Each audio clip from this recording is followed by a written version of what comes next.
아멘. 오늘은 바란에서의 행진, 바란에서의 행진이라는 제목으로 함께 말씀을 나누고자 합니다. 특별히 광야와 같은 나날들을 보내고 있는 모든 교우들께 하나님께서 일용한 만나를 베풀어 주시기를 바랍니다. 푸른 초장과 풀밭으로 인도하여 주셔서 지친 심신을 회복케 하여 주시고 마침내 이를 하나님 아버지의 집까지 완주할 수 있는 힘 주시기를 간절히 바랍니다.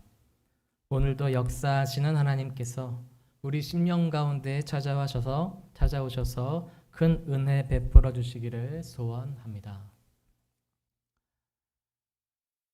우리는 굉장히 비극적인 장면에 서 있습니다. 민수기에서뿐만 아니라 성경 전체의 서사를 보았을 때에도 이 장면은 매우 가슴이 아픕니다.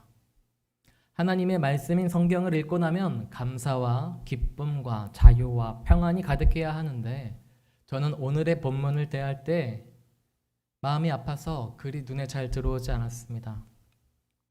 끝까지 읽는 것이 쉽지가 않았습니다. 하나님의 백성들이 하나님을 원망합니다.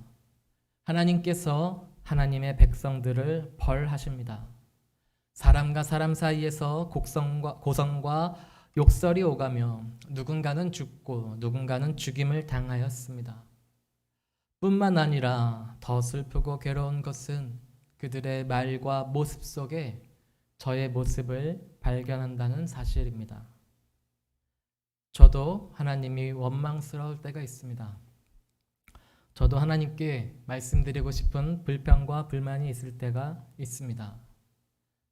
광야와 같은 삶을 걷고 있노라면 답답하고 분에 차 뭐라도 좀 해야 시원할 것 같은 기분이 들 때도 솔직히 있습니다. 그러고 보면 신기하게도 분명 성경책을 펼쳐서 글을 읽고 있는 것은 나인데 성경이 나를 읽고 있는 것 같은 때가 있습니다. 성경 말씀 앞에서 감추어 두었던 내 마음과 내 생각이 조금씩 드러나고 마침내는 고스란히 맨몸을 드러내는 과정이 일어나는 것을 종종 경험합니다. 그리고 저는 오늘의 본문을 읽으면서 또다시 그런 과정을 겪어야 했습니다. 여러분, 그렇다면 어떻게 해야 될까요? 그처럼 말씀을 읽을 때 계속해서 부딪히고 넘어가지 않는 구절을 만나고 말씀을 만날 때에 어떻게 해야 될까요? 말씀을 계속해서 읽어나갈 수 없는 감정과 마음의 상태가 되었을 때에 우리는 어떻게 말씀을 읽어야 할까요? 혹 저와 같은 경험을 하시는 분이 계시다면 제가 저의 선생님들께 배운 것을 나누어 드립니다. 신학교의 선생님들께서 저에게 공통적으로 말씀해 주신 일종의 비법입니다. 그것은 바로 인정하십시오 라는 것입니다. 있는 그대로 인정하십시오.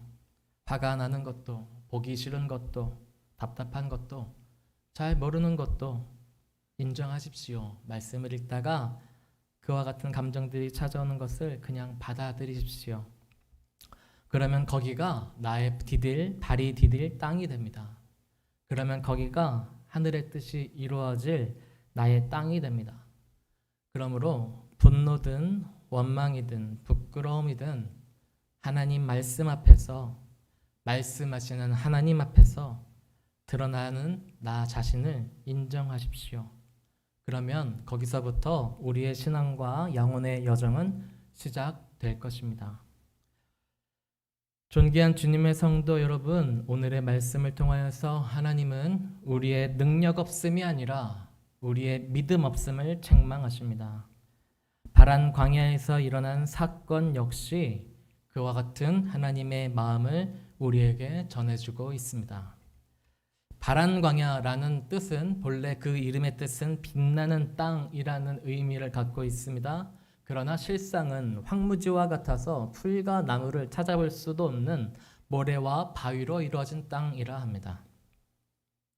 그와 같은 땅을 몇 날 몇 주를 걸었으니 이스라엘 백성들은 참 많이 힘들고 괴로웠겠지요. 지금껏 그와 같은 삶을 살아본 적이 없었던 사람들이라 더욱 괴로웠을 것입니다. 여러분, 저는 몇 차례 말씀을 드린 것처럼 육군으로 군 복무를 하였습니다.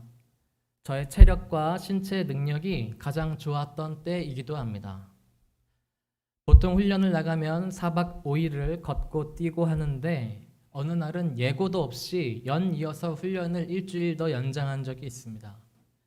2주간을 걷고 뛰고 하였습니다. 대부분의 동료들의 입에서 원망과 불평이 쏟아져 나왔습니다. 저도 마찬가지였습니다.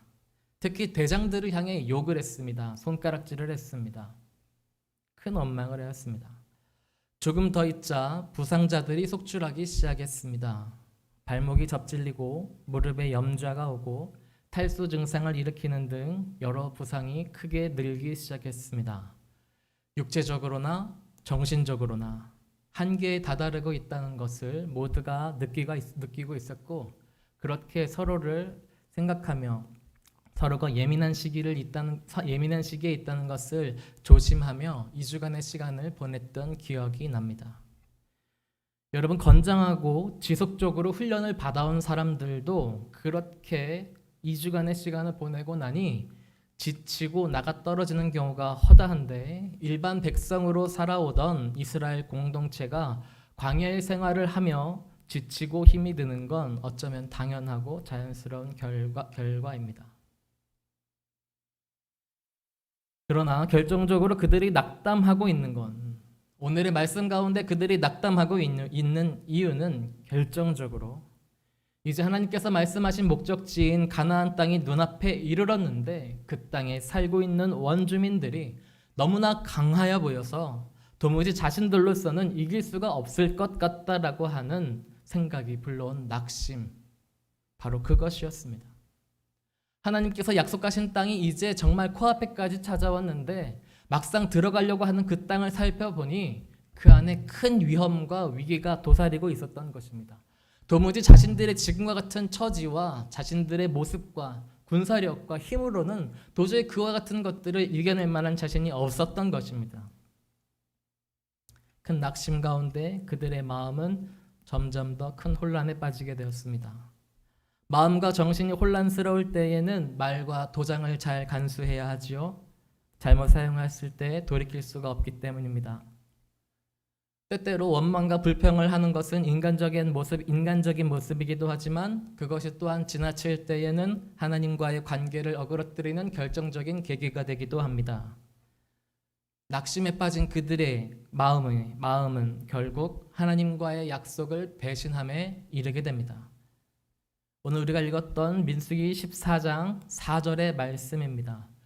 이에 서로 말하되 우리가 한 지휘관을 세우고 애굽으로 돌아가자. 아멘. 여러분, 뒤이어 한글 성경에서는 5절에서 백성들의 이와 같은 말을 들은 모세와 아론이 온 회중 앞에서 엎드린지라 라는 표기가 되어 있는데, 이 구절을 히브리 성경으로 직역을 하면 그 말을 들은 모세와 아론이 온 회중 앞에서 얼굴을 땅에 떨구었다라고 읽을 수가 있습니다. 이제 가나안 땅에 하나님께서 약속하신 가나안 땅이 눈앞에 이르렀는데 지금 큰 낙심에 빠진 것입니다. 이스라엘 백성들이 굉장히 큰 낙심에 빠진 것입니다. 그리하여서 이제는 우리가 다시 또 한 사람의 지휘관을 세워서 다시 애굽으로 돌아가자라고 하는 지경에까지 이르게 된 것이죠. 마치 조금만 더 힘을 내면 끝날 것 같은 상황에 이른 큰 낙심으로 인하여서 많은 사람들이 지금 큰 혼란 가운데 빠져 있습니다. 그리고 그 가운데 모세와 아론도 있는 것이지요. 그들의 얼굴이 땅을 향하여져 있습니다.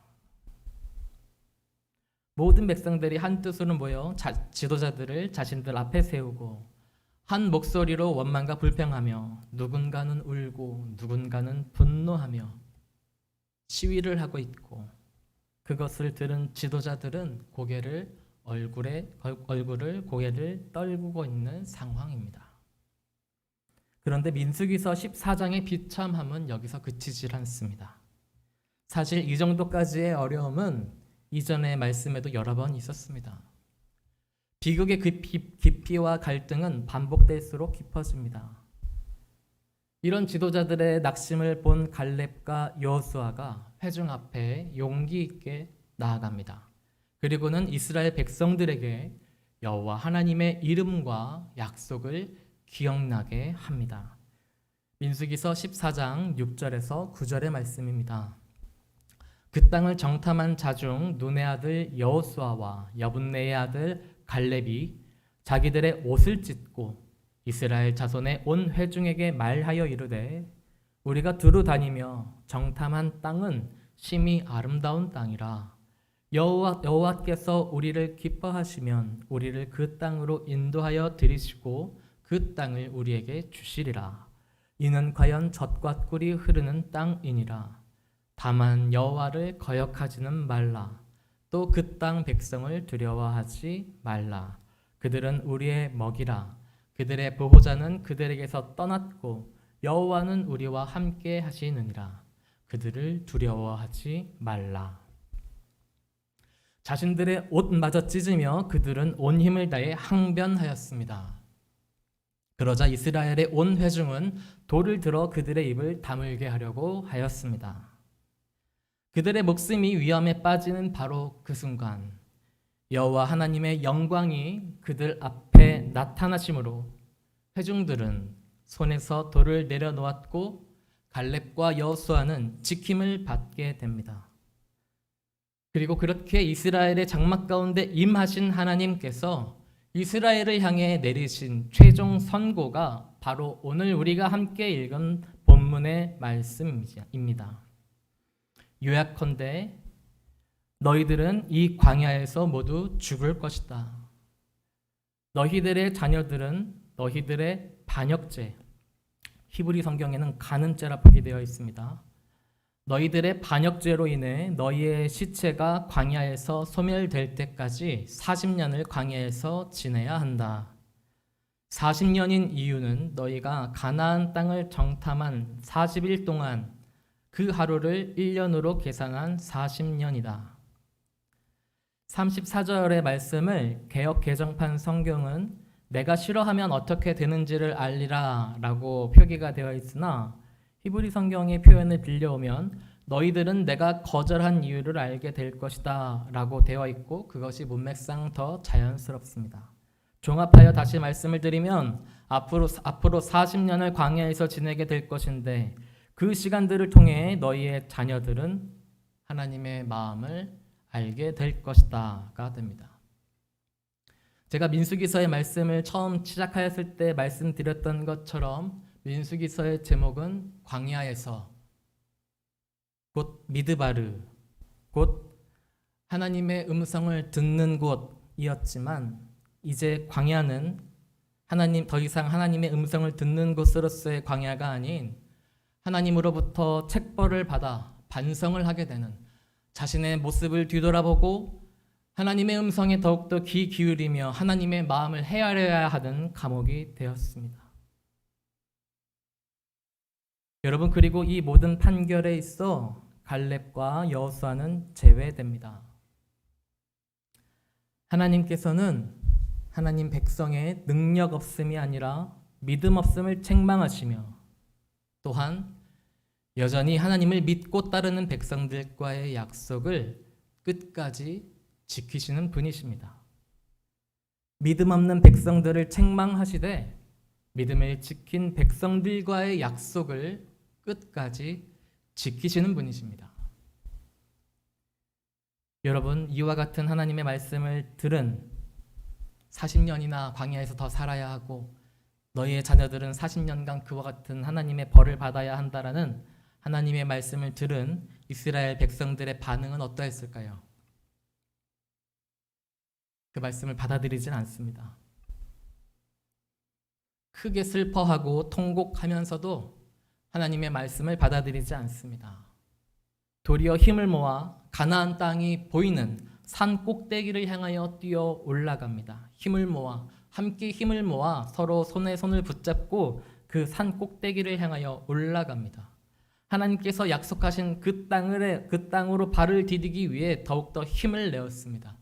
자신들이 죄를 지었음을 알면서도 슬피 울고 있으면서도 심지어 하나님께서 그곳을 향해 나아가는 단 한 걸음도 허락하지 않음을 알고 있으면서도 또다시 하나님과의 말씀과 약속을 거역하고 그들은 그들의 길을 선택하였습니다. 그리고 그들은 결국 그 자리에서 아말렉과 가나안의 손에 의해 죽임을 당하고 맙니다. 여러분, 이것이 오늘 우리가 읽었던 민수기 13장, 14장에 해당하는 말씀입니다. 민수기서 13장은 이와 같이 이스라엘 백성들 가운데 선별하여서 가나안 땅으로 정탐을 보내라라고 하신 분이, 명령하신 분이 하나님이시라는 것을 말하고 있습니다. 하나님께서 이스라엘에게 앞으로 들어갈 약속의 땅을 맛보여 주셨습니다. 미리 맛보여 주셨습니다. 앞으로 들어갈 땅이 어떤 것을 키우기에 좋고 적합한지, 어떤 성읍들과 사람들이 있는지, 주변 산세는 어떠한지 등을 미리 보여주셨습니다. 마치 앞으로 입주할 신혼집을 보여주시듯 하나님께서 그와 같은 것을 보여주셨지요. 그러나 이스라엘 백성들은 여전히 그와 같은 말씀을 하고 있는 하나님의 말씀이 있음에도 불구하고 하나님을 보지 않았습니다. 하나님의 말씀을 듣지 않았습니다. 하나님께서 그것이 약속의 땅이라고 말씀하시고 여기까지 인도하셨으나 이스라엘 백성들은 보지 않고 듣지 않았습니다. 여전히 따르지 않았습니다. 오히려 눈앞에 찾아온 어려움과 힘듦에 마음과 영혼을 빼앗겼습니다. 그저 어떻게든 목숨을 연장하기 위한 여러 방법과 안식을 취할 수 있는 애굽을 찾기에 바빴습니다. 하나님이 이끄시는 길의 최종 목적지가 영원한 생명이자 완전한 사랑인 것을 믿었으나 그들은 믿지 않았습니다.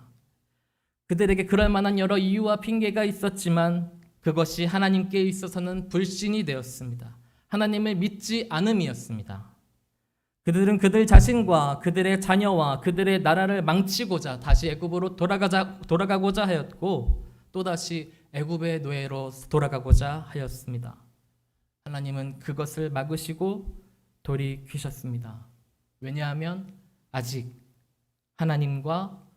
하나님과의 약속을 놓지 않고 하나님을 향한 믿음을 가진 사람들이 그곳에 남아 있었기 때문입니다. 존귀한 주님의 성도 여러분, 환경이 바뀌어도 하나님의 약속은 바뀌지 않습니다. 세상이 바뀌어도 하나님의 약속은 바뀌지 않습니다. 하나님은 하나님의 사람들과 영원히 함께 하시겠다라고 말씀하셨고 하나님의 사람들을 하나님의 집으로, 나라로 인도하시겠다고 약속하셨습니다. 하나님은 신실하셔서 아무리 환경이나 상황이 바뀐다고 하여 그 마음과 약속을 결코 바꾸지 않으십니다. 일방적으로 파기하지 않으십니다. 모르는 척하지도 않으십니다. 심지어 대부분의 사람들이 잘못된 길로 넘어가고 배신하여도 남은 자들, 지킨 자들을 바라보시며 그 한 영혼을 위해 그 약속을 반드시 지키시는 분이십니다. 그러므로 변함없이 이스라엘 백성들의 의심과 멸시가 수없이 이어지는 가운데에서도 하나님은 모세를 지키셨고 갈렙과 여호수아를 지키셨습니다. 그리고 마침내 갈렙과 여호수아를 가나안 땅으로 이끄셨습니다. 갈렙과 여호수아가 용맹하고 지혜가 있어 가나안 땅에 이른 것이 아닙니다. 갈렙과 여호수아가 어떠한 상황 속에서도 하나님을 믿음으로, 하나님을 따름으로, 하나님의 약속을 붙잡음으로 그 땅에 이르게 되었습니다. 하나님의 인도하심을 받은 것입니다. 하나님은 하나님의 신실하심을 믿고 따르는 이들과의 약속을 반드시 지키시는 분이십니다. 왜냐하면 하나님은 신실하시기 때문입니다. 우리 또한 이 시대 가운데 예수를 나의 구주로 믿고 따름으로 그리스도인이 되었습니다. 하나님께서 내 생명을 죽음과 저주에서 건지셨고 영원한 소멸과 영원한 외로움으로부터 되찾아 주셨습니다. 우리가 그것을 다 알고 있습니다. 하나님께서 우리를 자녀로 삼아 주신 것을, 자녀로 대하신다는 것을 다 알고 있습니다. 하나님으로부터 우리가 받은 축복과 약속이 있다는 것을, 우리가 하나님의 백성이 우리라는 것을 우리가 다 알고 있습니다. 하나님께서는 어떤 상황 가운데서도 우리와 함께 하시겠다라고 말씀하셨고, 신실하신 그 하나님께서는 어떤 상황과 변화 가운데에서도 그 약속을 지키실 것입니다. 어떤 때라도 우리를 인도하시며 우리를 하나님의 집, 하나님의 나라로 이끄실 것을 확신합니다. 이 땅을 사나 죽으나 그 약속과 인도하심은 변함이 없습니다. 변함이 있는 것은 늘 항상 우리입니다. 우리의 믿음입니다. 혹 코로나 바이러스로 인해 우리가 괴로움과 고통을 겪는다 하여도 하나님의 약속은 변함이 없습니다. 혹 얼어붙은 것과 같은 경기 침체와 사회활동, 외로움과 단절감이 우리에게 가까이 찾아온다 하여도 여러분, 하나님의 약속은 변함이 없습니다. 하나님은 신실하신 분이십니다. 우리는 그런 신실하신 하나님의 자녀요 백성입니다. 하나님이 찾으신 사람들입니다. 그러므로 하나님의 그 신실하심을 따라 묵묵히 오늘을 살아내고 각자의 처한 자리에서 하나님이 보여주신 것과 같이 사랑과 평화를 위해 일하는 주님의 자녀가 되기를 간절히 소망합니다. 어려움과 힘든 상황은 지나갈 것입니다. 영원한 태풍은 없습니다. 바라기는 하나님이 예비하신 평안의 집에 이른 그때에 우리에게 이 시기가 원망과 불신의 소리를 높인 날들로 기억되기보다는 조용한 중에서라도 하나님께 영광의 찬송을 올려드리고 이웃을 돌보며 그 어느 때보다 하나님을 깊이 사랑하였던 때로 간직하게 되기를 소망합니다. 그 어느 때보다 가정에 충실하고 직업에 최선을 다한 때로 간직하기를 소망합니다. 우리가 기독교인이란 신분을 지키는 것에 애를 쓰는 것도 중요하나 무엇보다 하나님과의 믿음의 관계를 끝까지 지켜나가는 우리가 되기를 간절히 소망합니다. 그렇게 하나님을 생각하며 하나님과의 믿음과 약속을 지키는 우리들을 또한 하나님께서 지키시고 인도하실 것입니다. 그 집, 그 땅 가운데 우리 모두가 함께 모여 하나님 앞에서 또한 기쁨의 예배를 드리게 되는 날을 소망합니다. 기도하시겠습니다.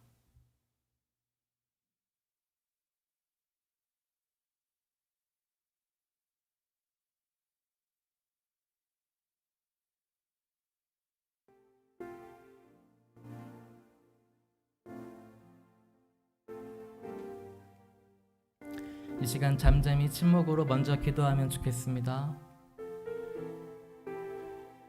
신실하신 하나님께서 우리의 하나님이십니다. 우리는 약하고 보잘것없는 존재이지만 그와 같은 하나님의 사랑과 은혜로 하나님의 자녀된 자들입니다. 이 시간 우리와 함께 하시는 하나님 앞에 우리의 심령을 올려드리며 침묵으로 기도하도록 하겠습니다. 잠시 기도하겠습니다.